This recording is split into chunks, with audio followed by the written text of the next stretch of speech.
नमस्कार मैत्रिणींनो, सायन्स क्रिएशन्समध्ये आज पुन्हा एकदा स्वागत। आज आपण करतोय वांग बटाट्यांच्या कापांची अतिशय सोपी भाजी सकाळच्या घाईमध्ये। जर आपल्याला वेळ नसेल तर झटपट होणारी अशी डब्यासाठीची भाजी। आता तो आपण कुकर घेतलेला आहे, त्यामध्ये तेल तापवून घेतलं आणि जिरे मोहरी टाकले। जिरे मोहरी छान तडतडायला सुरुवात झाली आहे। आता आपण यात हिंग टाकणार आहोत। हिंग टाकल्यानंतर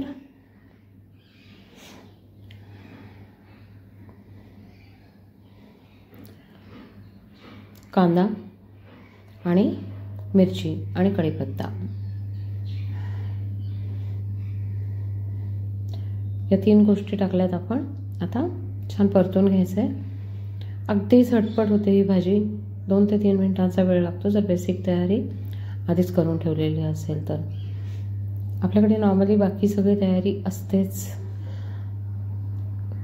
मीठ आणि साखर टाकली आहे चवीपुरती, त्यामुळे कांदा पटकन रंग बदलतो, छान तयार होतो कांदा झटपट असा।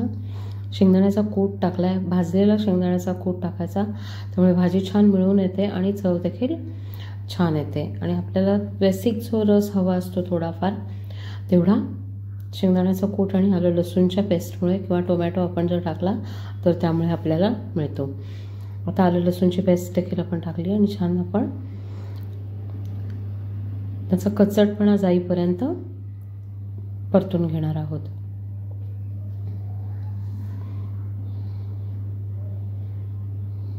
आता आपण बेसिक मसाले टाकतोय,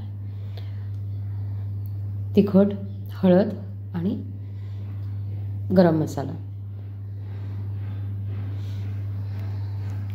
छान परतून घ्यायचंय। आपल्या बाकीच्या गोष्टी परतलेल्या आहेत, त्यामुळे फार जास्त परतत नाही बसायचं, कारण आपले मसाले फक्त त्याचा कचटपणा जाईपर्यंत परतायचे। आपण काप याच्यामध्ये टाकून घेतलेले आहेत। वांगी थोडी काळी पडतात पाण्यामध्ये जरी आपण टाकलेली असली तरी। वांग आणि बटाटा, एक बटाटा घेतला होता आणि वांगी देखील 5-6 घेतली होती। एवढी जरी आपण भाजी केली तरी 1-2 लोकांपुरती डब्याची भाजी सहज पटकन तयार होते।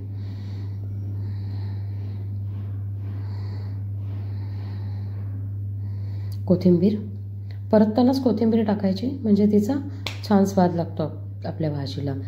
अगदी अंगापुरतंच पाणी टाकायचं आणि 2 शिट्ट्या करून घ्यायच्या झटपट, म्हणजे अगदी काहीच वेळ लागत नाही या भाजीला। लीड लावलं, आता 2 शिट्ट्या झाल्या, एका बाजूला ठेवली, पाहू शकता भाजी तयार। वाफ केल्यानंतर आपण काढले, भाजी तयार आहे। आणि आपल्याला हवा तितका भाजी आणि भाकरी आणि पोळी या दोन्ही सोबत आपण खाऊ शकतो अशी आपली भाजी छानशी झटपट 2 ते 3 मिनिटात तयार होते। आता मी ती सर्व केली आहे। कसा वाटला मैत्रिणींना व्हिडिओ? सबस्क्राईब करा माझ्या चॅनलला। थँक्यू।